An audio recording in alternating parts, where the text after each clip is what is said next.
Hey guys, it's Chisa Penix Brown, and I am here today. We are bringing you a wonderful workshop tonight, and I am over here in the home studio, of course, and having a great day. So I don't know about you guys, but March has just come in here and taken over. Between the fact that it's March and also the fact that daylight savings time has totally thrown off like the vibe a little bit. I think this week we're trying to catch up.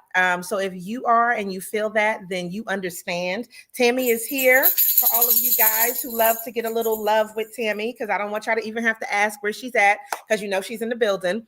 And tonight we're going to do a wonderful training with, of course, our favorite Google Digital coach, Anovia Bedford. So I'm going to go ahead and I'm going to put her on.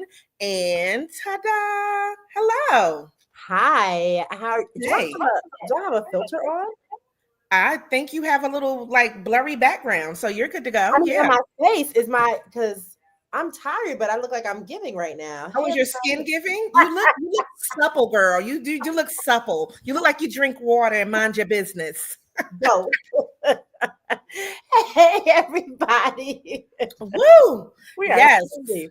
I know we're having a good time already, and we haven't even gotten into this presentation. So let me just tell you something. So for this presentation, I am really excited about it because I think that if there are people who do not know how to delegate or delineate or just allow someone to take things off their plate, I think that I'm hopefully looking, to say, what can I learn from this? And so I see we have some listeners, some viewers, some watchers on already, and that is amazing. So I'm super excited about what you're going to show us. So if you want to pop your screen up there, and then I'll just give everybody a little intro. So this is part of our Give It, Get It business membership. And what we do is we love to bring expert trainers on so that our members can get all of the goods that they need to get. And tonight we're talking about coaching your team to success. And Anovia is going to go ahead and take over. I'll moderate and kind of chime in. You guys that are watching live, you can go ahead and you can type in and ask questions, or if you need to leave like a little hoorah, hey, whatever, feel free to do that as well. And I'll go ahead and I'll moderate. So Anovia, take over. Yes. And you asked the best questions. I've been telling people all day, I'm like, these sessions, I have to be mentally ready because you're going to come with the questions and it's going to be a conversation. And I absolutely love it. And, what you said, I'm guilty of too as a small business owner, right? It's hard to delegate sometimes, and it's hard to, trust people with your baby. So I'm happy to be here. Today's workshop is Coach Your Team to Success. It's brought to you by Grow with Google. It's an initiative that brings the best of Google's training to help people grow their skills, help people grow their businesses. And we're going to learn what attributes make a really good manager and team leader. I'm Anovia Bedford, the founder of VetDeck, which is a multicultural marketing agency and technology platform that focuses on sponsorship procurement for minority-owned businesses. And just like all of you, I'm a small business owner too. I tell you the things to do. Sometimes I listen to myself, sometimes I don't. It's all part of being a business owner, right? We're out here all doing what we can. We love it when we see you share in your stories and social media. So use hashtag Grow with Google so we can find you and hear about your businesses as well. I love it when people connect. So jump in the chat box, tell us what you do, tell us where you're from, and all of that good stuff. So when you think about startups failing, you might immediately assume that it was a cash flow issue. You might think that it was a product problem, a market problem. Actually, I'm going to go back for a second to this slide. Take a screenshot of this. This is my contact information. My email is digitalcoachnc@growwithg.co. After you take a workshop through Give It to the People, one of our Google workshops, you're eligible to have free one-on-one time with me about your Google products. So definitely keep this information because this is the best way to get in contact with me. So we'll give everybody just a second to get my email down. And of course, Chisa will share it with you after. Okay, so we might assume that when businesses are closing that it was related to some of the company's people, but 65% of startups fail because of people related issues.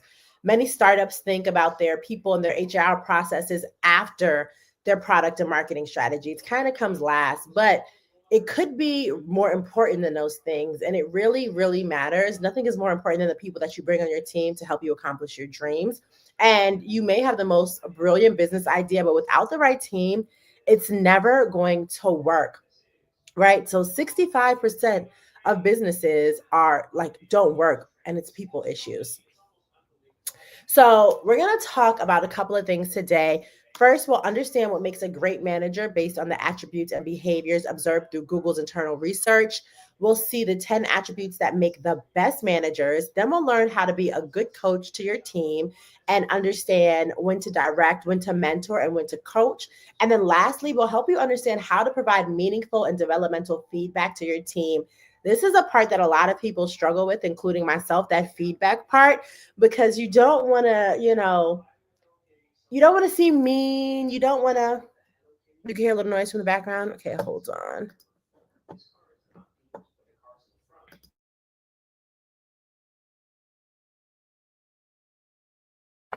She will be right back. So she's just checking on that because I just want to make sure that you guys can hear it with just a little bit of echo-ishness in the background. So she's checking on that for right now. But again, feel free, leave your comments and your questions inside of the chat. We can see those, and then we'll stop periodically to go ahead and make sure that we address those things. So yes, and feel free in the chat, tell us where you are actually watching from.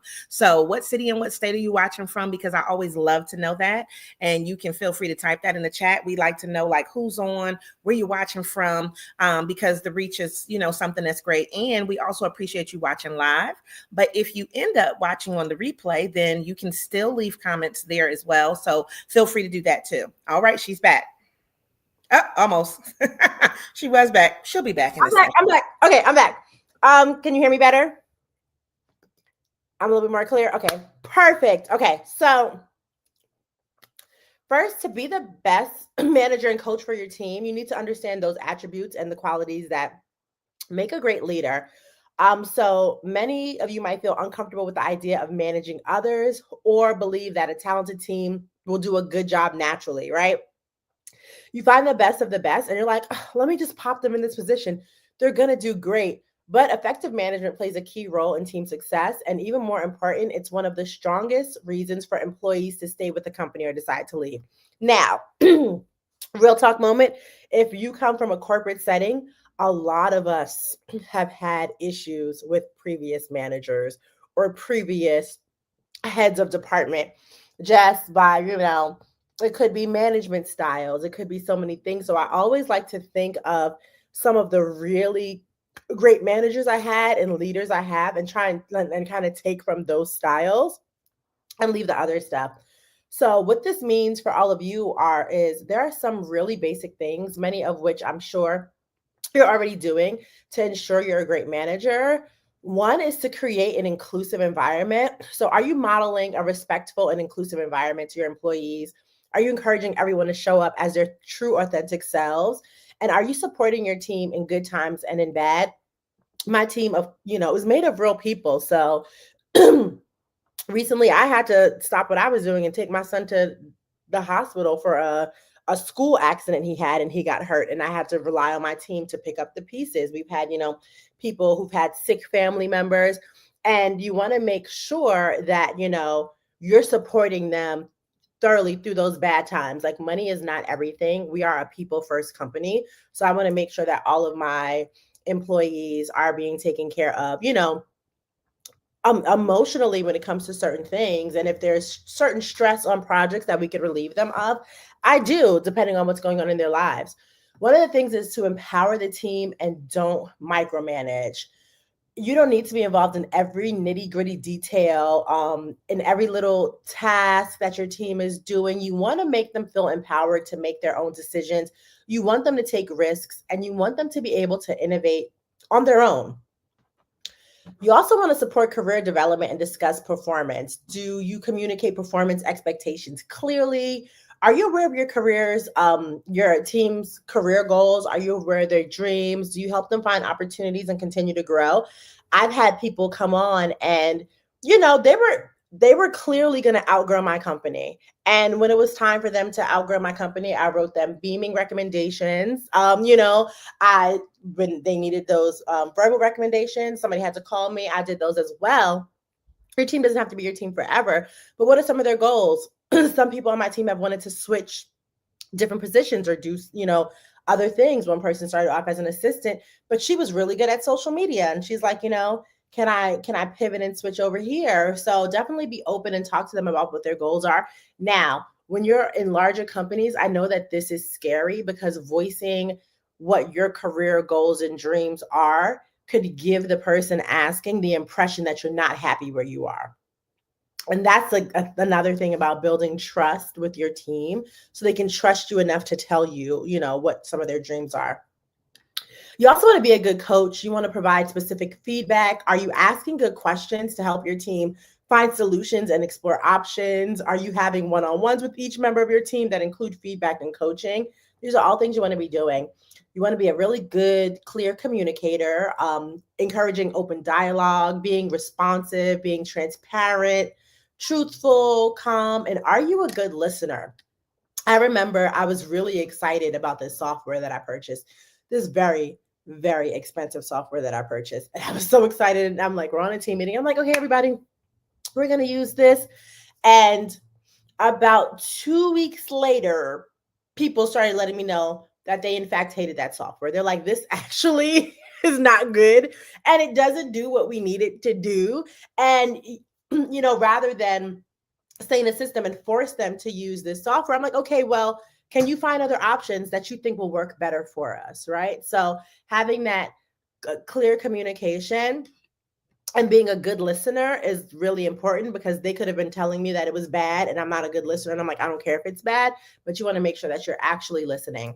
You want to have a clear vision and strategy for your team. So this is especially important for startups, as people who join you likely join for the vision of your company. So do you have a compelling vision and strategy that motivates and inspires your team members? Did you involve your team in the creation of that vision? And are you able to clearly communicate it? You also want to make sure that you're being productive and results oriented. Are you able to translate the vision and strategy into tangible goals for them? Do they have specific objectives? Do they have key results? Are you clear about who owns what? Now, when we're small and scrappy, people can own multiple things, and that's fine, but making sure that they're clear on what multiple things that they own. Do you structure your team and allocate resources appropriately? Is your team diverse, and it doesn't have to be physically, but are they diverse with skills, perspectives, and experiences? Coming from all walks of life is very important as well. Collaborate. Are you modeling collaboration across all parts of the team? Are you holding your team accountable for upholding your culture and your team values? Are you contributing to the culture and community of your team by working across functions and locations if you have to pop up at different places? You also want to make sure that you are a strong decision maker. Are you able to make those tough decisions efficiently in a way that is good for your company? And then can you clearly communicate why you made that decision? So, for example, when you get a full consensus versus when you make an executive decision as the founder, right? I just told the story about where I made an executive decision as the founder first, and it did not work. And that taught me that I needed to talk to my team more. And, for certain things as we move forward, sometimes you feel like you're moving so fast and you can't slow down and have those conversations. Still try. Have key technical skills to help advise the team. So are you able and willing to roll up your sleeves and actually do the work alongside your team? Do you understand the challenges and complexities of the work your team is doing? Do you understand all of the positions and how they operate, even if you cannot do it? That's a really important one. I have to roll up my sleeves a lot of the times. Also, are you constantly learning and growing your skills to meet the need of your business? So think about the things that I just said that resonate for you, and think about some of the things that you would like to focus on to improve. Think about the things you're doing well already, and think about some of the areas where either it's not applicable to you or you kind of need to work on those. So keep that in mind as we go. So question. Yeah. And this is one that, is changing rapidly. So the first thing that you came out with was keep an inclusive environment. And there is now literally a list of words, federal government wise, that they don't want you using. So specifically if you were doing more government contracting stuff. But it depends on how those things affect your business. Inclusive is one of those words, right? Diverse and diversity are some of those words. But if we're talking about our small businesses, then these would still be things that we should still consider because we know that it makes things better, right? And one thing, because I have a whole page of notes right here. So the one thing that I thought that you said that was, really good is the diversity of skills, right? So with this new administration and how some things are changing, how do you feel about that in relation to like company culture and the environments that you talked about? Yeah, it's really a tough one because the list of words that we cannot say are so big now. So it includes like digital and community. And like you would never think that you shouldn't be saying the word community because there are communities all over the place. And especially as small businesses, it's a very interesting landscape. I feel like the work is continuing. It's just not by name anymore, right? So, yeah. So, when we think about like inclusive work environments, we know what that means. We might have to start calling it different. It might, differently. It might just be friendly work environments, right? Might be a new way of saying it, making sure people are comfortable. So just like some and they started doing this a couple of years ago, like some diversity based positions started becoming like people based positions. So instead of becoming the chief diversity officer, you're the chief people officer, right? Mhm. So you're responsible for all All the the people. people, all the people, right? So, I feel like depending on where your work is rooted, you still using those terms is fine. I had like a group call recently with a couple of business owners about this because they're like, okay, do I need to go through my website? Like, what do I need to scrap? What do I need to change? And all of that. So I really feel like we got to focus on what's comfortable for us. Like, if you've been loud and proud this whole time, I say continue to be loud and proud, like stick true to yourself, even in the adversity of this administration. Oh yeah. And later on, I'll tell you guys we have something that's coming up for you that will address that directly. But I felt like since that was the first thing, I said let me just ask you, kind of your opinion on that. And then can you touch again because I want people to just kind of hear and maybe like a reiteration when you said the key technical skills. So you have a lot of companies where the boss doesn't know how to do your job, but then they want to tell you how to do your job. And so from what I'm understanding, from what you're saying is, listen, get people on your team, but what if that person can't be there that day? Or, you should still know how to do the things at your company. Absolutely. You should still know all the functions of your company, especially as a small business. You don't have to know them well. And that's the thing. You don't have to know it, really perfectly, but you still need to be able to communicate in the language of that position.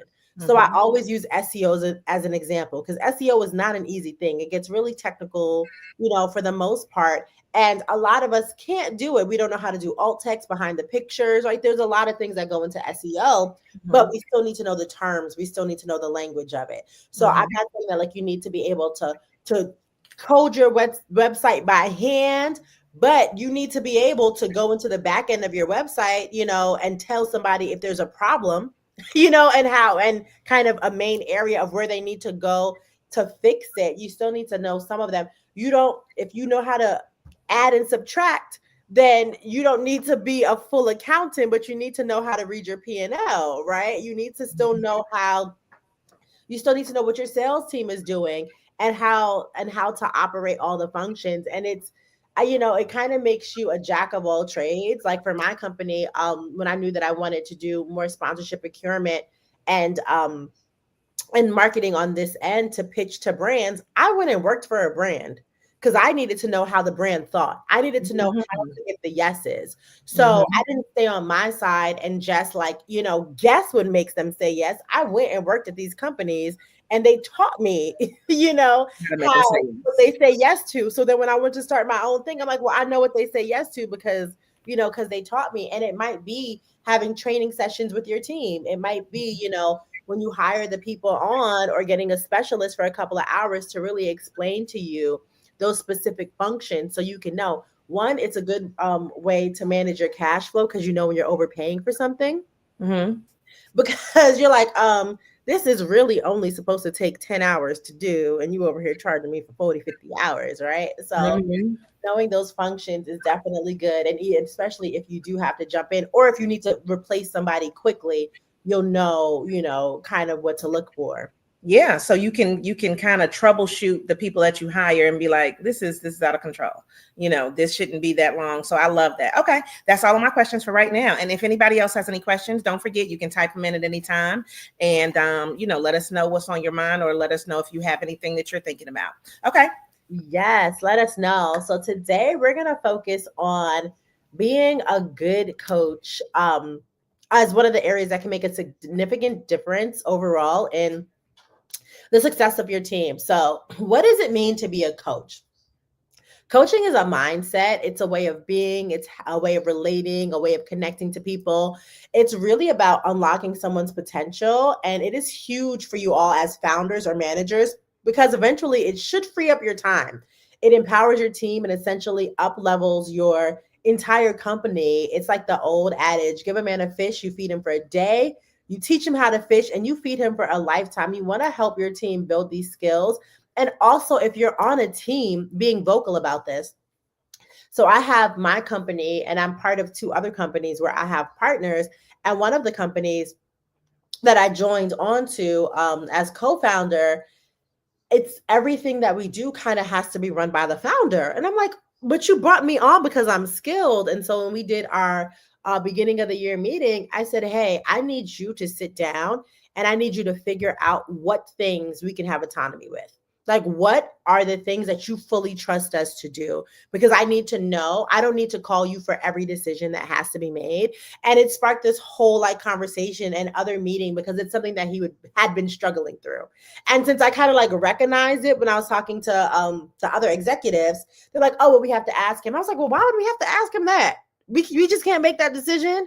And knowing how to coach people, I was able to help him get to a point where he's like, "Okay, if it's this, or this, you can completely do it." And once you start letting your team work, you know, empowering them and giving them that freedom to do, they actually end up wanting to do more. If I know that I'm making decisions that lead to results, I'm going to want to take on more things.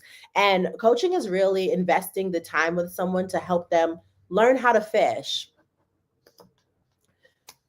But when we do know, well, when do we know when is an appropriate time to coach? As a people manager and leader, one of the most difficult things to know is when and how to coach. So we all have to do a lot in our businesses, right? You have to teach, you have to train, you have to mentor, you have to coach, you have to be able to adjust your approach based on the circumstances. You have to be able to base things on the needs of your team. You have to think about the opportunity for growth. And on this chart, you'll see teaching on the far right of the spectrum. So it is over here. And when a manager shares their idea and knowledge is over here, right? So that's a part of teaching. But on that opposite end in coaching, it's more of a conversation. The individual being coached is mostly sharing their own ideas, which results in their development. So when you're teaching, you're telling them what to do, but when you're coaching, you're letting their ideas develop and you can kind of help them through the process. So, of course, as a people manager and leader, there are many times when you'll have to still be direct and tell someone exactly what to do and how to do something. But the more time you can spend on the right side of this continuum, the more you'll be able to free up yourself, you'll be able to empower your team and maximize the potential of every person that you work with. For me, one of the things is these sessions, right? I have someone on my team who specifically is responsible for scheduling my Google sessions. She's been with me for 3 years, and I'm like, hey, you go into my calendar, look when I'm free. These are the kind of blocks that I like to stay in between. And I just see them popping up because she knows that that's something that she's completely trusted to do. And she does them. She fills out my recap forms for me. There are so many things that she does. I don't jump into the conversation until I actually have to. At this point, I don't even read the emails usually between her and other people because I know that she has it handled because that's something that she's been doing. And it frees up time for me. I didn't realize how much time going back and forth, and scheduling these would take, how much time it would take to do my recaps. And now that's solely on her. And I'm so grateful for it. And, I provide her feedback. She provides me feedback. And it's kind of like a circle of going back and forth. So coaching is all the way on the right side because it's about the individual or the employee you're working with. It's about encouraging their ideas, their development, rather than imparting your own experiences or your own knowledge. And it's a chance for you to step outside of yourself, to take some of the pressure off and focus on the person you're coaching. And so she's had some great ideas. We have a newsletter that goes out within our community, and somebody mentioned that they have been working closely with some of the hub organizations. And she's like, hey, I saw somebody say that this is how they find partners. I'm going to do that and tell you what the results are. And so she's been able to bring different things to the table that I might not necessarily have thought of. She goes back and repeats partners. She's like, well, I'm going to hit up. She's always like, give it to the people, always has some time for us. So I'm going to hit up Chiz and see what she has going on. And that's basically how, this has gotten scheduled because she knows the partners that I love to work with. She has really great ideas around how to hit our own goals.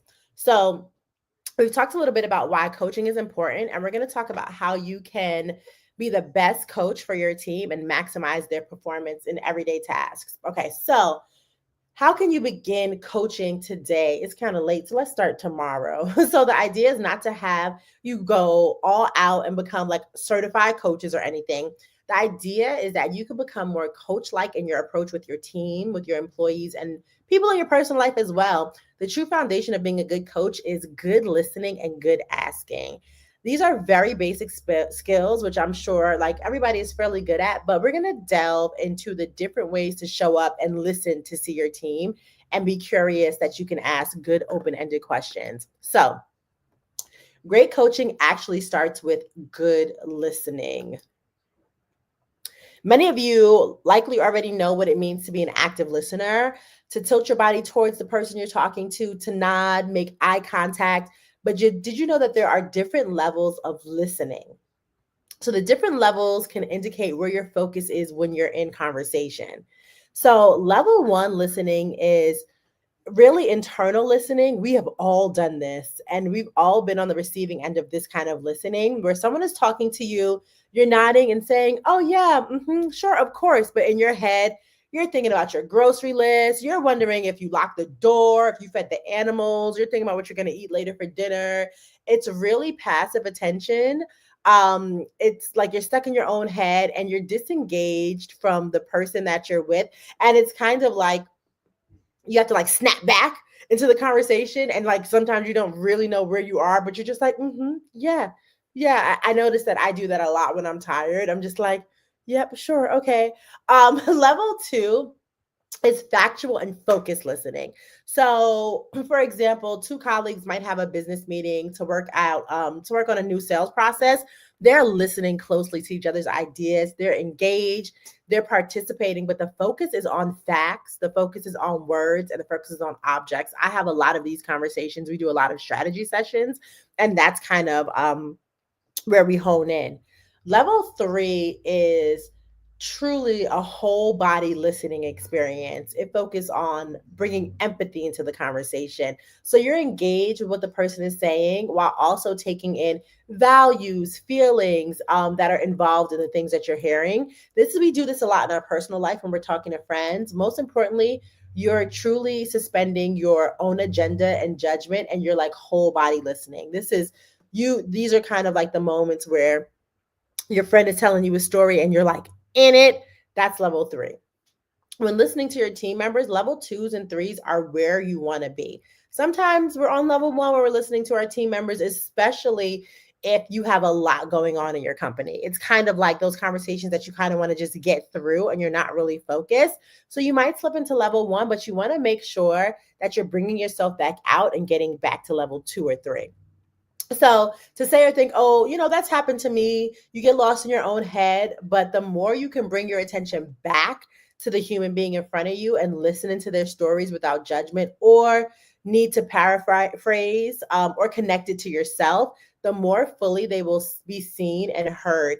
And I know we like to use our own stories to connect with people. I'm guilty. I'm like, oh yeah, well, something similar happened to me, but that's not always the purpose of the conversation. Sometimes I find myself having to pull back from sharing a story, and I might share it later on, like if the conversation, is going to change, but not during. So while good coaching starts with the right kind of listening, it's also about asking the right kind of questions. We want to be good question askers and good listeners. Coaching has a lot to do with asking good questions. So the good news is that when you're coaching, you never need to know the actual answer. So that's great. You just sit back and ask open-ended questions. So we want to avoid yes or no questions in coaching as much as we can. That's not what we want. We want open-ended questions, and we want people to talk because they'll give us more and more information. This happens with our clients all of the time when they're planning their events and they're interested in sponsorship. We want to learn more about their events. Things always come out that we've never heard. And we have clients that we've worked with for 2 years, and they'll say something about, oh yeah, well, we did this other event. And it's like, you've never told us about this because you didn't think that it was applicable. But now, you're opening up and you're telling us. A really good tip for when you're in a coaching conversation or trying to coach your employees is to ask yourself, am I asking this question for my own information gathering or for my coach's discovery? If you're ever asking the questions just to gather information on the topic at hand, you don't have to ask it. You don't need to know anything about the topic when you're coaching. Oftentimes, knowing more makes it more difficult for you to remain unbiased and not give advice. So keep that in mind if you're having a conversation that slowly aims for coaching. But if you are in a situation where it does require advice for one of your employees, work related, definitely consider that. The best types of questions to ask are what and how questions, because they solicit more thoughtful exploration from the coachee and has them really thinking. So when we're asking about these events to our clients and they're telling us about something great, it's usually because we're trying to spark ideas within them of what they can do next or how they can improve, what moves they can make next to really make their events great. Who, when, and where questions can also be useful, but they usually are more informative and factual based. And we want to steer clear of why questions because they can often get people into like a defensive place. Alternate is how come. Mm-hmm. So, how come? Go ahead. So now I'm going to follow this pyramid right here. How difficult is it for you to not give advice? Because the thing is, and I'm listening, I'm actively, completely listening. I got my notes, like I told you. I think that a lot of times it's difficult because if you do feel like you're in a coach position, sometimes there is like a piece of advice that you feel like you want to give, maybe because it'll be better, faster, quicker, more efficient, whatever that thing is. And how difficult is it to not give advice if you're trying to allow them to make decisions by themselves? Very. Okay. It's very difficult. You're not alone. It's very difficult. And so after I listen for a while, sometimes I'll ask, do you want advice or my opinion? Yes. Okay. And so it's hard to keep a unbiased opinion on a lot of things, especially business related, right? Because you want to help people make sales. You want to make sure that people have their processes in place. So sometimes it's like sitting on your hands, like, I'm not supposed to give any, but I'm good at this, right? You're like, but I know how to do this, and I know, what they need to do. So, and sometimes depending on the situation, I will ask, and sometimes in that how come, you can kind of lead them into the advice. But if it's your company and you're coaching these people that are working for you, all right, if you're coaching the people that are working for you, then I mean, because I think it would be different. Like if I were okay, so for instance, if I'm coaching somebody and they paid me to coach them, then I'm going to listen. I'm going to do everything that you said. Right. But then I'm also going to be like, okay, well, there are options, and I'm always the person that says, well, this is not what you said, but this is another option that you could go with, or this is another way for you to look at it. Or have you thought about, some of those questions that you talked about where they could be open-ended, but my have you thought about it would be a direct thing that they could do. Like it'll be an option where they can go road A, B, C, D. But if they're working for me. Yeah, you want it to be right. Yeah. So like, for instance, I'm gonna give you a perfect example. Today, I called Mr. Brown because he's the CEO, right? And I said, listen, I have 2 different organizations that I'm contemplating, and I've been in both organizations. So it's more of a reactivation, right? So, and every year it's a membership fee. So you let the membership fee go because it's not serving you right now, or because you can't participate or whatever. So I said, okay, there's 2 that I'm thinking about. One is basically double the cost of the other one, but don't worry about the cost because that's not the big thing. But which one do you think would be most beneficial? And I said it based on our goals that that we have for the rest of the year. So he gives me back this amazing answer.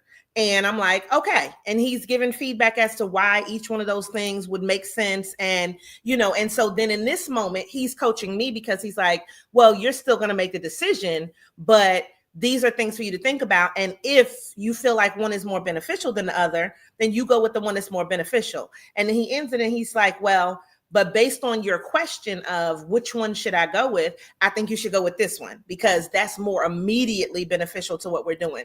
Neither one of them is a bad option, you know. And so this is me flipping it around and saying, listen, I'm asking you for advice and I want your feeling and I want your input on it.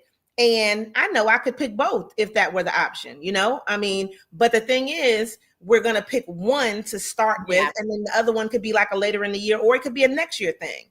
And then he could have, said, well, don't even worry about either one of them. Like that could have been a third option. That's not what he said. He just chose based on those options and said, well, this is what I think you should do.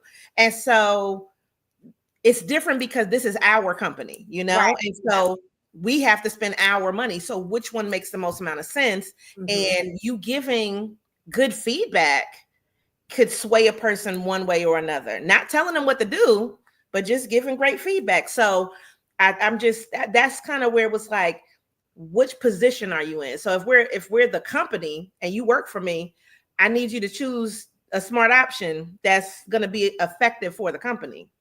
Yep. And I feel like that is part of that, like what it's a part of all of it, right? So the what is the membership that you need. The how is we got to pay for it. The when could be we're going to do this one now and we're going to do this other one in 6 months. So I definitely like that he gave options and that it feels like he gave more options than advice.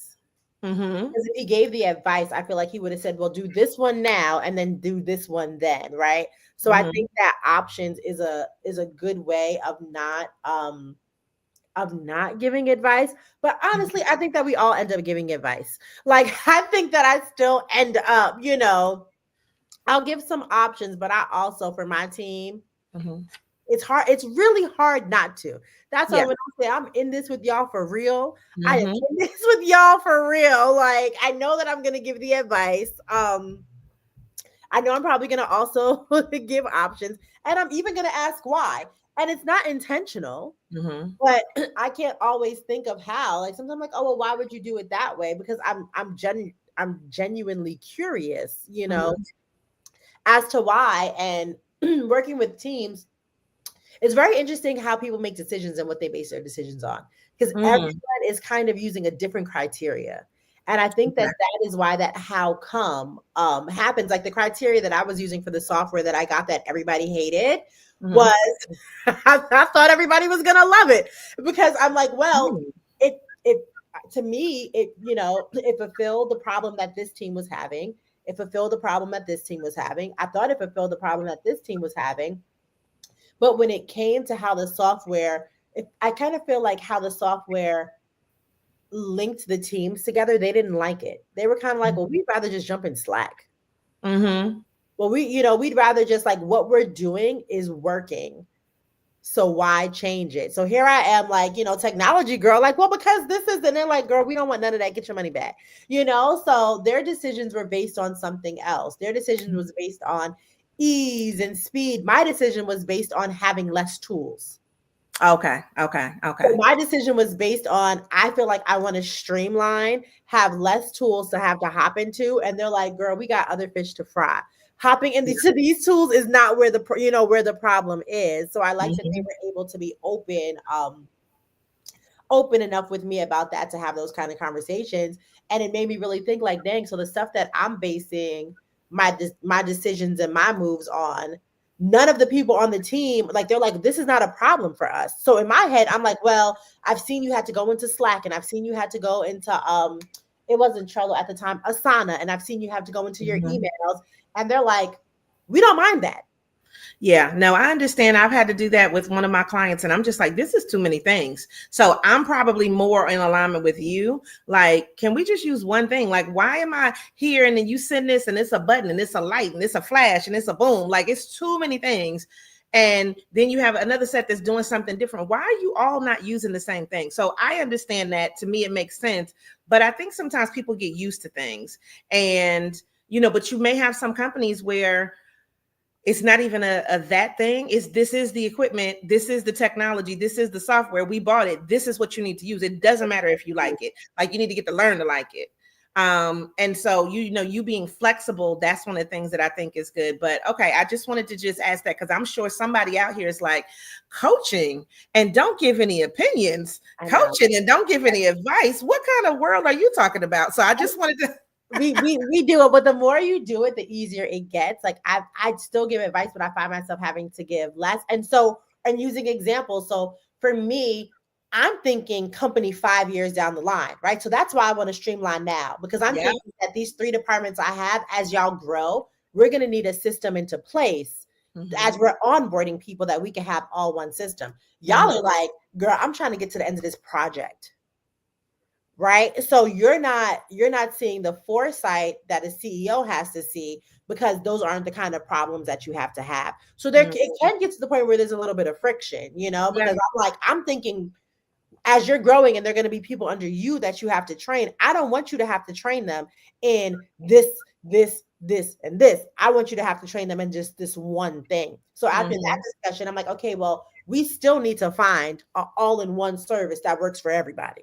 I agree. Okay. All right. Well, I just really needed you to. I'm like, we're going to get rid of this for now, but there's still something on the table. Like, we still have to replace this, because even though y'all like this now, we still have to figure out something else for as we grow. So, very open conversation. Like, y'all still not gonna be able to be in this system forever. And like you said, when you onboard at some of these companies, that's it.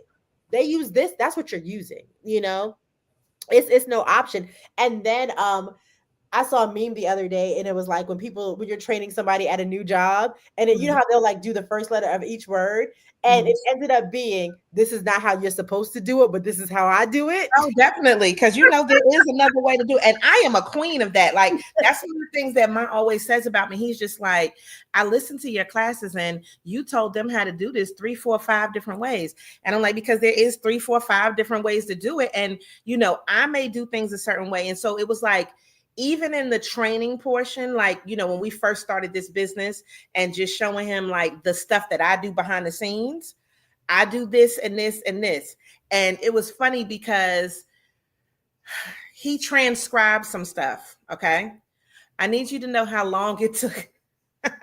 He was just like, yeah, I just need you to just pay for something. I'm not going to do all of this. I'm not going back to do all of that. And it was like, okay, you can do it the long way and save what you think is money, but it's not, because it's the time. So when you start to think about some things you do need to pay for, and it does make sense because it makes your life easier.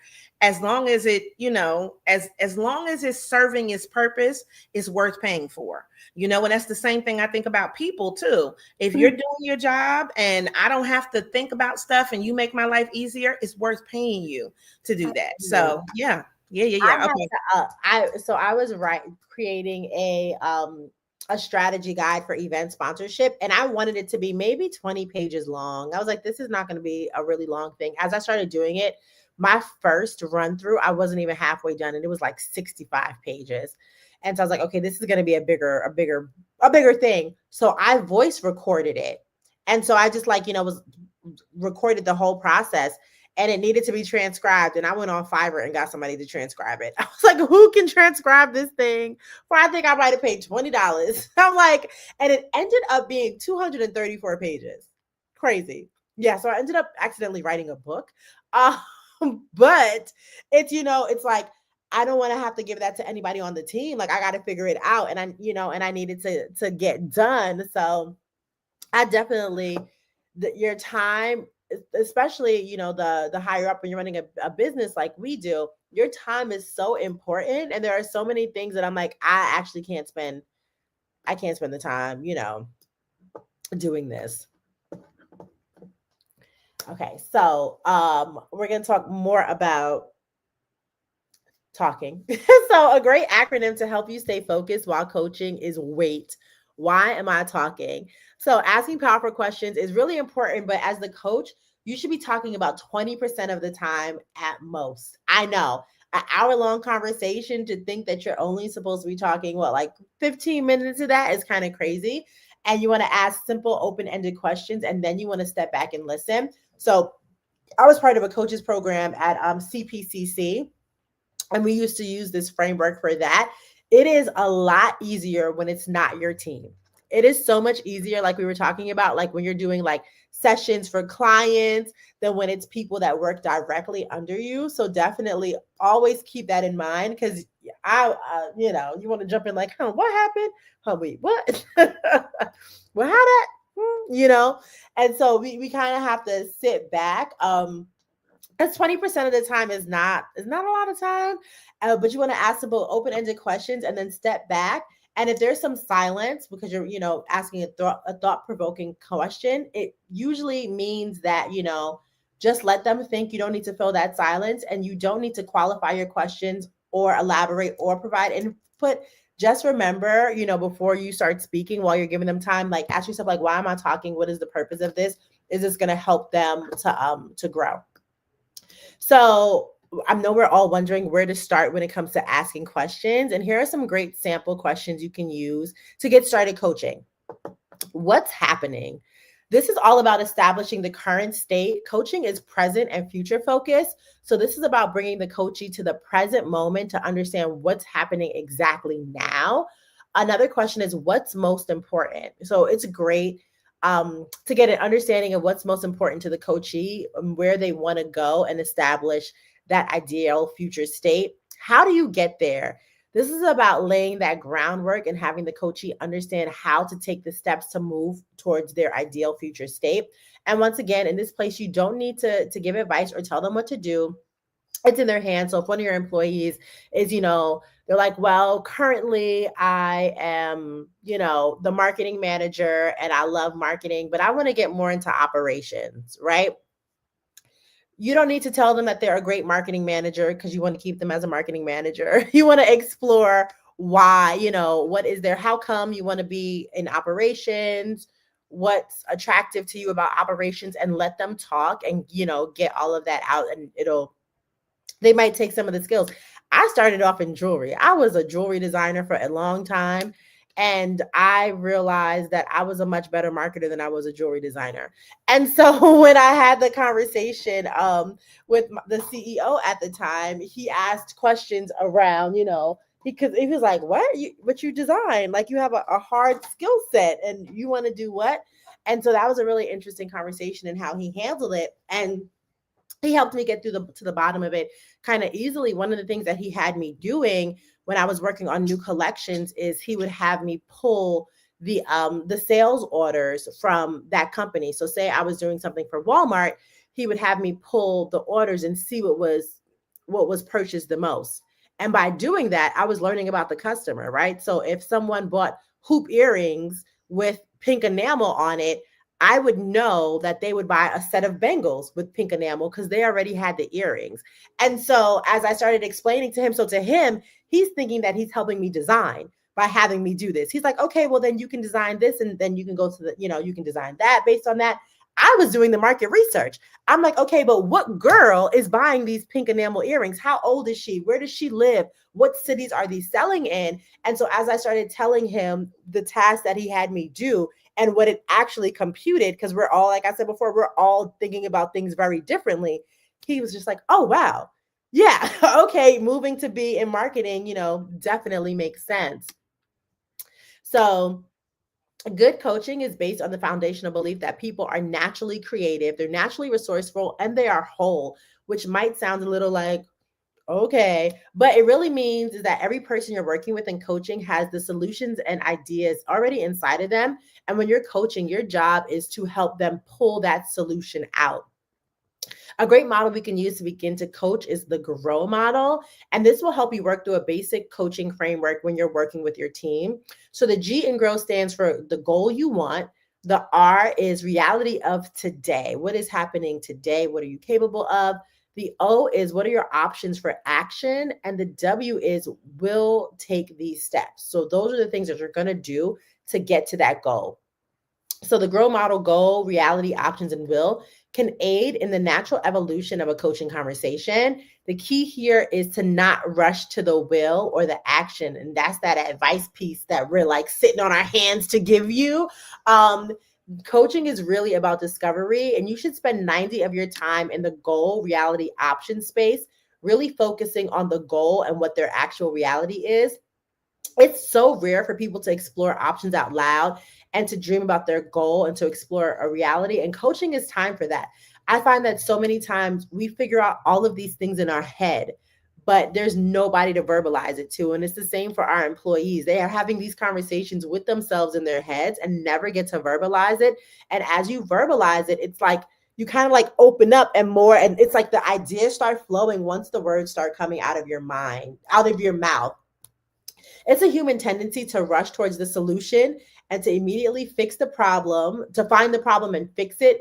But you got to try and free yourself of this urge, and you can truly help your team explore and grow on their own without a need to find that solution. So there are some sample questions for the GROW coaching model that you'll find helpful. We have broken them down into different categories of that GROW coaching model and applied the questions that can guide you in getting started with each phase of this model. So the G, the goals, is ask and listen.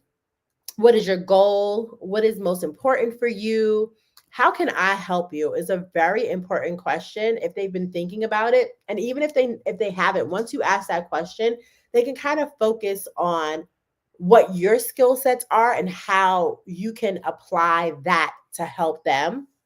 What is on your mind? Remember, these are all open-ended questions. What are your innermost interests and needs? What does success look like for you? This is one that always makes people think. It makes me think of, I ask myself this frequently because success seems to always be changing and looking different for me. What is your ideal outcome? So those are in that goal kind of section. Then your reality. What have you done so far? What's happening in the situation? How could you learn more? What do your colleagues say? How would you rank your priorities? In what order do you think things are need to happen? If your perspective is welcome, consider feedback on skills, accomplishments, reputation, strength, and weaknesses. So people want that level of advice. If they want your opinion, if they want your perspective, here is when you can kind of like give them some feedback, tell them how good of a marketing manager they are, talk about their reputation, what's really strong. That's going to help them get to their goals as well. And then O is options. What are the steps forward? What experiments could you try? What else is there?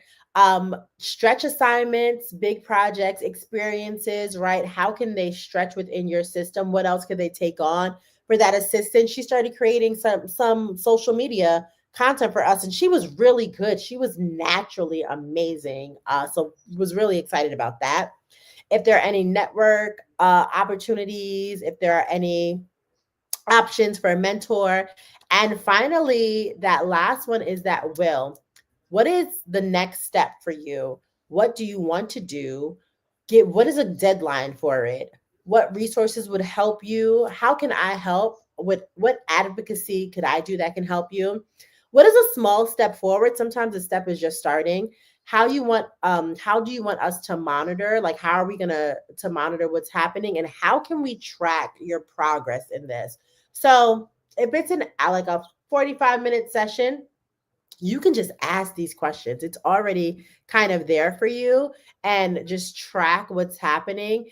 It I still don't talk 20% of the time. I'm probably at a solid 35% of the time, but this framework is helpful. It's definitely helpful to get people through this. Okay, and so the best way to learn sometimes is to understand how concepts work in practice, because we've had columns of words and we have pyramids and we've had charts, we've had all kinds of things. Yeah. It's like I need to learn. I'm more learn like this, right? So this is a coaching scenario. There's Angela and there's Claire. So as a manager, you may have been faced with situations on your team where one member in particular, who was once a really high performer, makes a total shift in their performance. Maybe their demeanor changes. Like you can tell that something is going on. Mm-hmm. In our mock scenario, Angela is the owner of a local coffee shop, and Claire is the store manager, and she's displaying behavior that seems out of the ordinary for her. Angela has addressed these concerns in a more formal performance review, and Claire responded that she will try harder. But not much has changed as a result from those conversations, and Angela decides that she needs to have a sit down with Claire for a coaching session. Mm-hmm. So Angela chooses a quiet, informal, private place to have this coaching conversation. You know, she's greets Claire with a warm, welcoming smile, and she's ready to kind of coach her. The conversation should be designed to put the coachee at ease. So you want to make sure, you know, when your boss is like, I need to talk to you. I know that my team gets a little nervous when I'm like, hey, you got a minute? We need to talk. They don't know what it's going to be. So you want to make sure that you're pleasant, that they're comfortable, that you're comfortable, because they're more likely to open up about their challenges and goals when everybody is comfortable. So we're gonna look at some questions that Angela may decide to ask Claire during the session. So she's going to use the GROW model. Angela may start with asking Claire to discuss her goals and desire for her role. Through a series of questioning and active listening, Angela might learn that Claire actually just graduated from a part-time graduate school where she was studying marketing, and she had a deep passion for design and would like to utilize those skills, but her demanding management role at the coffee shop doesn't allow for much time for creativity. So she's just graduated. She's excited about her possibility, but she's also kind of stifled in the position that she's currently in. Mm-hmm. So Angela moves into some reality questions from then, and she also learns that Claire is caring for an ill family member at home, and the hours that she keeps at the coffee shop make it difficult for her to be at the shop and juggle her personal duties. And so sometimes she's late for work because she has to arrange for extra home care. You know, people with we're in that, what is it called, the sandwich age, where we're like caring for elderly people and also caring for like small kids sometimes. Mm-hmm. It's a really hard age group to be in, because from day to day, if you have an ailing parent or, you know, an ailing family member, you got to juggle that, and then you still got to pick up the kids for school. You know, it can mm-hmm. be a lot.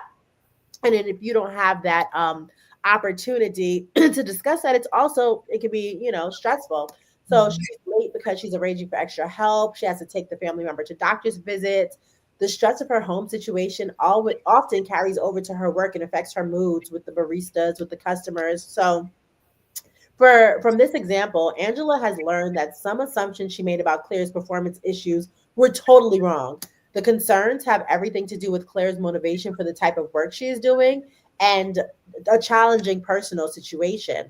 Mm-hmm. As Angela moves to the questions related to options and steps to move forward, she learned that Claire has some great ideas for marketing the coffee shop. Angela knows that her marketing is lacking and she really needs some extra support in that area. So together, Angela and Claire come up with a plan for Claire to do some marketing work for the coffee shop at home during the day so she can care for the family member. And Angela also gives Claire the option to work more evening hours to give more flexibility at home for doctor's appointments and anything else she might have to do.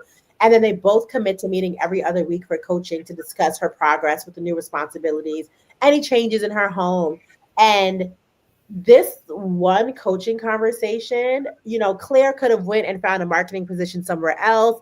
Angela may have made assumptions about Claire's work ethic or, focus. And through that one session, they were able to creatively problem solve. Now Claire can do more of what she wants. She has support at home. So a lot of the times the issues, because I know that Angela was probably like, well, maybe she doesn't feel like she's making enough money. Well, I'm sure she's thinking all of these things. And Claire's like, girl, I just graduated and I got some new skills, baby. Like I'm trying to do something else. So having these conversations and these check-ins can save you. And she's been working there for a while. So you already have that connection. So now you get the marketing help that you need from somebody who already knows the business. She's just managing it, right? So she knows the inside. Do you have any questions? I feel like you're like, oh, okay. No, I actually wanted to be either Angela or Claire, to be honest with you, but no. So she already had the whole scenario up. I was like, oh, who do I get to be, Angela or Claire? I wanted to be somebody. I gotta write that in there. That is hilarious. That would have been super awesome. But no, I think that sometimes, and I want you to know, I was already excited for this, okay? And partially because, I read the descriptions, I get to choose them. And so I know, the idea of it, but just going through this, it is so much the way that I coach, and I haven't been coaching as much. And I'm just like, do I want to coach some more people? Like, I might want to do that, right? Because I think that sometimes you have a skill set and you and not necessarily turn it off, but you just use it for other things. Mm-hmm. And while I'm sitting here and I'm taking my notes and I'm listening to you and I'm thinking about things, I was like, oh, based on this, I can develop a whole nother course because I see something that can be a part of this. Because, you got to take into consideration too, some people don't have a team. Like you are the team. Mm-hmm. So how would you coach yourself? And I'm just listening to this and I'm thinking about, some stuff that I went through last week and, and then how those things change and, how you can change your perspective. But it is, to me, in that conversation. And, this is why for me, even though I'm not necessarily like, let me go to a coach, but I do have mentors that I talk to. And, I talk to Mr. Brown too. So that gives me that extra little conversation to be able to do that. So I usually have like 3 people that I'll ask a question, pose a scenario to, get feedback, and then make a decision and move forward. And so for me, I go through this on a regular basis, right? But I think my superpower lies in the will part, because I'm not going to be able to sit. If I have an idea, I'm not going to be able to sit on it but for so long, because I want to get it done, right? So if the goal is, let's just say hypothetically, we're all in business. The goal is always to get more money, right? But what does the money provide? And so how can you get it faster? How can you do less? Or how can you do more if that's what you need to do more of? How can you adjust? So I'm listening to this and I'm just like, this is really, really a great webinar. I'm really glad that we did this today. And good job, Angela, for recognizing, right? And good job, Claire, for saying, listen, I have stuff going on. Okay. And I want to still be of service, but I want to serve in a different capacity. Mm-hmm. And a lot of times people won't do that and they'll get frustrated and they will just go out and get another job. But another job may not even have been as flexible, Absolutely. So it's not always just go change up everything. It is in that conversation. So I appreciate this. So so I don't have a question aside from, I really felt like I wanted to be Angela or Claire. Yes. And no, I would honestly love to see you coach more. I think that you do a phenomenal job. Yeah, for sure. I think look at that all through COVID. If you know how many people I coached through COVID and their businesses are still in existence right now. I'm sure. I'm just like, but I think I got a little burnt out with COVID. Yeah. It was so many people. It was a lot. It was a lot. So many problems. And so when you're coaching, you're listening to everybody's problems. Like, we're all inside, honey. You know, like we're all on lockdown. We're also then figuring out how to help people and make them see that there is going to be a light at the end of the tunnel and that we are going to get out of this eventually. I think I just got burnt out during COVID, but this is good. So yeah, finish up, girl. I'm good to go. Yeah, that's for during my coaching at CPCC. I really did love it. And it was like just, people would just open up and they would get motivated about their businesses. You also have a very comforting feeling. So like I know people are comfortable with you and they're just like like and ready to get that because you hold that stuff in. Like I'm like, dang, Claire, all this been going on. You ain't say nothing. Yeah, Claire. How do we not know you graduated, Claire? Like we need to have a whole conversation with Claire. We had a party for you, Claire. Yes, Claire, we could have did a little something, I mean, we could have put some donations up or something too. Like that just shows you how much company culture plays into things, like, right? So maybe Angela isn't creating that kind of culture where you're open about it. I remember I was at a job and I did one function and I wanted to do more marketing and we were getting a new CEO and he was meeting with everyone. And I I was very forward with him and I was like, hey, I've been doing this in this position. Here's where my passion is. And they put me on a special project. So they had me work with the marketing team to help flesh everything out. And they're like, oh my God, this is so amazing. And then as the new CEO settled, they were like, yeah, we know you did all of this work with our marketing team because, you did an amazing job, but we're going to keep them. And since you don't like your old job, you can't have it anymore. Because I was honest and expressed that this was a desire that I had to do this. And I was like, oh wait, but I still like my old job. But so that happens. And especially with larger corporations, that happens more than not. So I can understand where like Claire would not want to, say anything about it. Cause after I said something, I'm like, I don't think that I would ever be that open at another company again from my experience. It was like, yeah, you let me go to marketing and do all the work, but now you're like, okay, you've done what we needed to get to the next level. So you have to, but that culture wasn't complete. Mm-hmm. So you have to really work on building that culture where your team really trusts you a lot in order to get there. Yeah. So this is a really this is a tough one, talking about giving feedback. So feedback often goes hand in hand with coaching conversations, and hopefully we've all been giving feedback.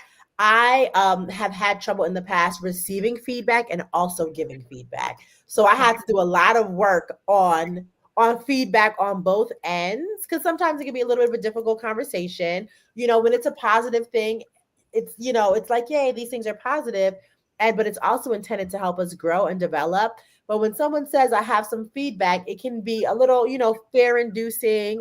So my goal today is to help you begin to see what a gift feedback actually is, and to begin to give, a gift to each member of your team. I thought that there was a little person behind me for a second. There was, but he disappeared into the ether. He just poofed away. Okay, so you want to make sure that you're keeping it balanced. So when you're giving feedback, think about how you're presenting it. And I think that was my issue with how I was receiving feedback. It was like, so you're just going to tell me all the bad things? Like, do I do anything right? Am I doing anything good? Like, sheesh. So when you're giving feedback, think about how you're presenting it. Avoid listing only the areas that need improvement. It's important always to also acknowledge when someone is doing well. You also want to avoid sandwiching feedback. So that's saying one good thing, one bad, like, a good thing, smushing it in the middle and kind of like, it feels like it negates the good that you just said. Exactly. People will see right through that. You want to give a ratio of constructive and positive feedback of 5-1. So that means you should be acknowledging your team's performance. And when you see good things, you say it. And of course, when there's an opportunity to provide constructive feedback, you also say it. So we're going to review a framework for delivering feedback and helping you understand the best practices, the best time, the best place to deliver this feedback. So we're going to talk about feedback and how to deliver it. Yes. You need to go to Marshall's to get me more lighter beads. Okay. That's our manager. Okay. Okay. So he was giving some feedback right there. He was giving some feedback. He needed. He's fallen in love with making bracelets. Oh, that's wonderful. Yeah, so he makes these like beaded bracelets for everyone, and Mhm. apparently he's trying to spell something, and he Oh, needs more letters. yeah, he can't spell without the letters, so I feel that. And it's the AEIOU, it's the vowels that we use in everything. So I'm sure he's out of A's and he's out of E's. So after Mhm. this, we will be making a run to Michael's to get There more. you go. That's it. So we've heard the old adage, it's not what you say, it's how you say it. Definitely. And that approaches everything when it comes to feedback. If you deliver feedback in an ineffective way, it could have a negative impact on the morale of your team, their development, their trust in you, and their commitment to your company. And that's when people start jumping ship and looking for other jobs. So this is where your approach really matters. You need to find a style that works for you. But here's a framework we recommend to ensure feedback is grounded, it's action oriented, and it's truly aimed to develop your team and not to criticize them. Your feedback should always start with the situation. Exactly when did you see this happening? You want to avoid generalizations and be specific, like not like, well, I notice you always do this. No, you want to stay away from things like that. And then you want to move to the behavior you observed. What did they do or say?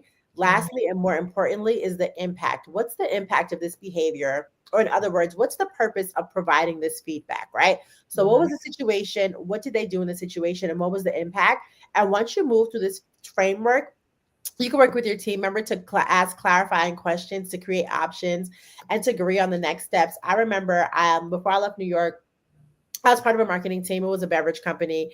And I had a situation where I was at an event and we were setting up behind a gate, and the event hadn't started yet. It was in a park. Someone walked into the gate from out. She was on her way home from work. She walked into the gate. We're setting up, and it was for a bigger project. So we like had a film crew. It was a whole thing. So I would not have walked up on somebody into the situation that I saw. I would have I just would have been like, oh, that looks like a lot's going on. She came over because of what the brand was, and she asked me if she could have product. So one of our first rules of product was it has to be at the right temperature to give it out. Mm-hmm. Like you can't just like pass it out fresh out the package. It has to be at a certain temperature. So she asked me if she could have a bottle, and I said, no, we're not passing them out yet. Are you coming to this event later on? Because 2 is we're designated for certain events to give out product to the people who are part of that event. The events, yes. So you moseyed on behind this gate because you saw something going on, but are you coming for this event? So I said, oh, well, when you come back for the event, then I'll be more than happy to have my team take care of you. Also, 3, we're very, whatever your duty is, that's what you do. And my duty was not to pass out product. My duty was to manage the people passing out product, right? So there are all these strikes against this situation of what's happening. So I tell her, I said, well, when you come back, I'll have my team take care of you, X, Y, and Z. And she said, so you just can't give it to me? And I was like, no, I can't, come on back, have a great day. I just gave you the information that you needed to make a good decision, ma'am. But I'm about to give you something else. Thank you so much. When you come back. A homegirl went on Facebook to the company page and wrote this like paragraph about like how awful I was to her. I know, because I would not give her a free drink for an event that she was not attending.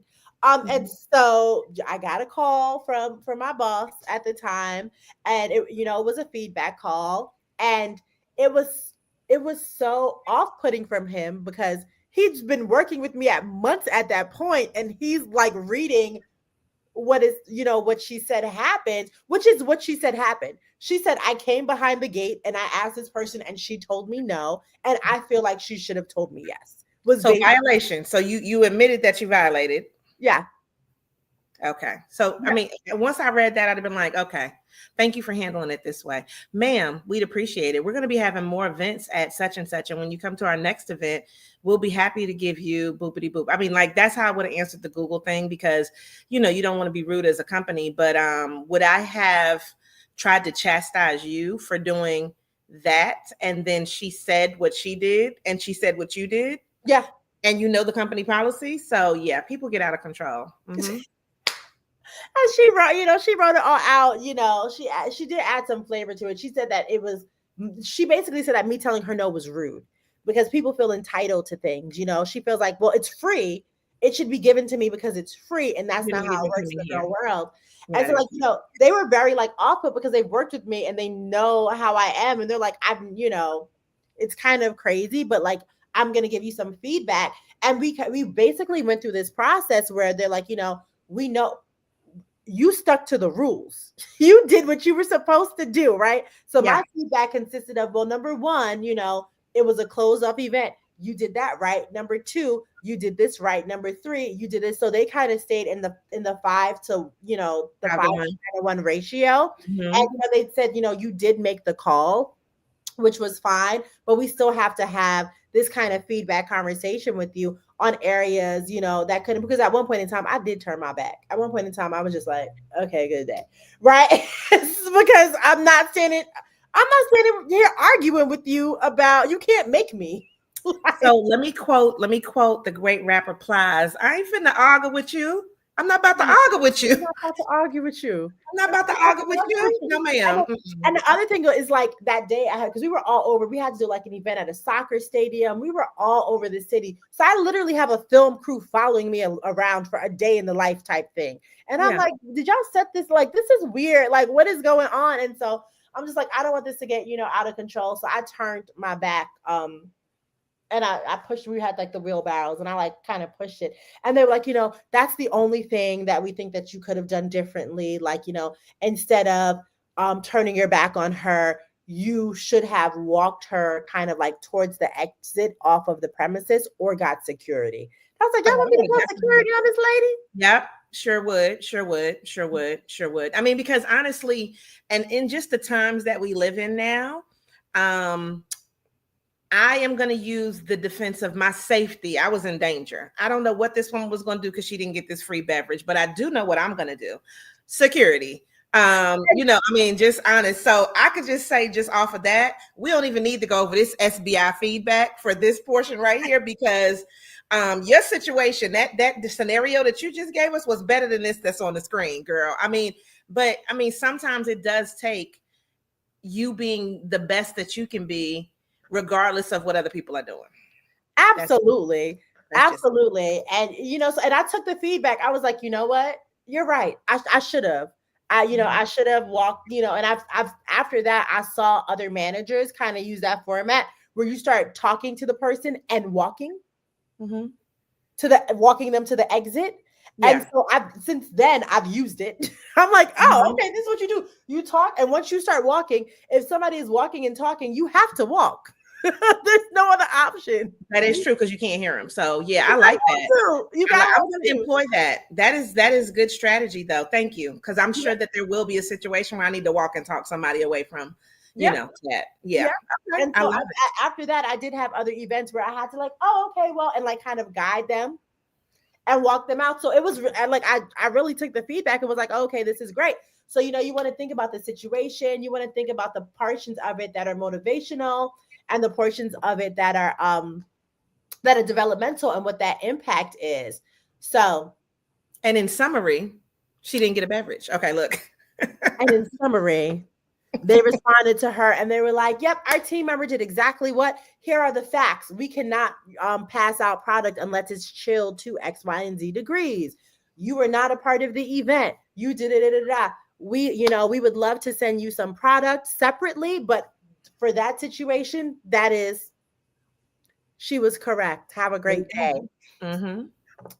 And so the summary is, get in the mindset of giving feedback. It's always positive because it shows you care about their success, even if you have to help them correct something. Try using the steps. Preparation is key. You also want to make sure that you're yourself, you're authentic, and you're honest. You want to adapt the conversation to your style and to your direct report style. And you want to share more positive, motivational feedback than development. So keep that 5-to-1 ratio. Find the really good things and then address the one. This model can help you coach your team's success.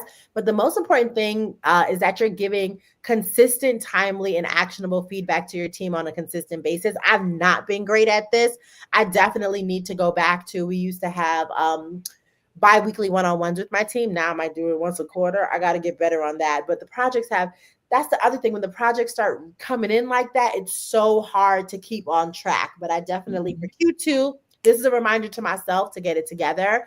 And this is not something that you should be doing only during performance reviews or only each quarter. Like I just said, it should be consistent and ongoing if you really want to see that growth.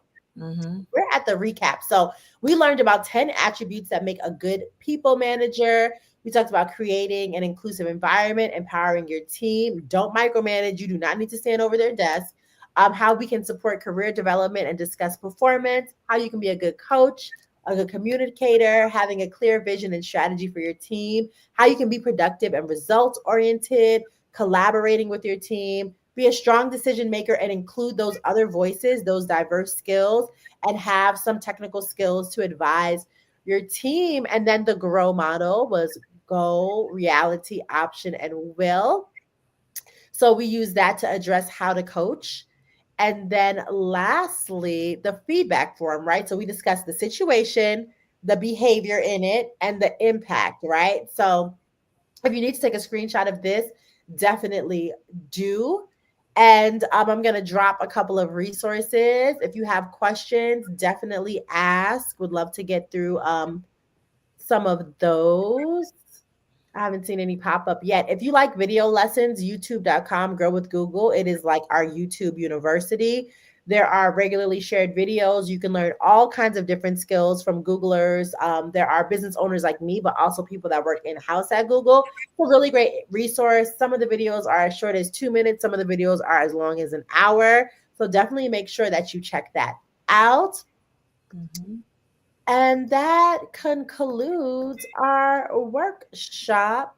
There is feedback surveys, so you can tell them that you absolutely love me. That's always good. Our partner in this is Give It to the People, and the workshop is Grow Your Business to no, not grow. I'm sorry, that's what I taught earlier. Coach. It's Coach Your Team to Success. This is my 4th workshop today. Oh, okay. Well, hopefully we're the last one and the best one of the day. Yes. Day now. Yes. But no, this was good. I think out of all of the other ones, this might be my favorite only because it wasn't as technical. Yeah. But it was more mindset. So I appreciate that. I know that our Give It, Get It members appreciate that. So guys, it'll be inside of our platform. We'll be making sure that that's in there tomorrow for you to go back and watch. And for everybody, if you're watching live, thank you for coming out this evening and participating. Please go ahead and leave that feedback. We would love for you to be able to do that as well.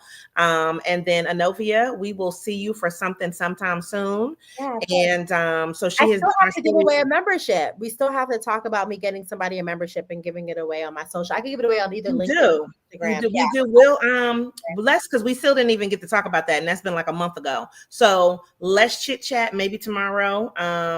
This weekend we have a bunch of seminars and things coming up. So just as a last thing, anybody, if you are planning on coming to the Small Business Expansion Summit, we are sold out. Okay, we have 170 people registered, which I am so excited to see on Saturday. But I do want to say you can do a walk-in. If you do come on Saturday and you have not pre-registered, you are not guaranteed lunch. Okay, I'm always blunting up front. That's why registration is out there. We've been putting registration out, and obviously 170 people registered. So if you were not in that number, you can still come. You can still enjoy, but we're just not guaranteeing lunch because we have it for exactly the amount of people that we're supposed to have it for. Beauty Biz Summit is on Friday, and we have about 97 people registered for that. So that's great. And then something that everybody can come to where you don't have to worry about going anywhere is our Be in the Ecosystem Virtual Summit is on April 17th. And with that, this is going to go over some of the stuff we talked about in the beginning as far as like things for your business to kind of look at about things that are happening all over the state. And then also when we talk about the language that we need to use. So this is going to include some people from different areas of procurement, some people from some CDFIs. So this is going to be a good thing for everybody to be on and, for you to be in the ecosystem and see what's really happening around the state. So April 17th, but you can always always go to giveittothepeople.com and check out all of the events that we have coming up. And just save the date. Black Biz Summit is August 1st. It's getting ready to be a whole movie this year. It's always a movie, but this year we have a new venue and we have made some adjustments and some changes. And instead of going bigger, we're actually going smaller. Okay. So I'll be talking to Anovia about that because we need to, get on some stuff with that. But it's going to be different this year, and I'm so excited about just summertime, to be honest with you. Yeah. So everybody, if you've come out today, we appreciate you. If you're watching on the replay, we appreciate you as well. Anovia, we appreciate you always. And so that's it. Everybody, just thank you for showing up and showing out, and continue to give it to the people. Oh, Tammy said, hold on, what? That's what she said. Okay. Bye, guys. Good night.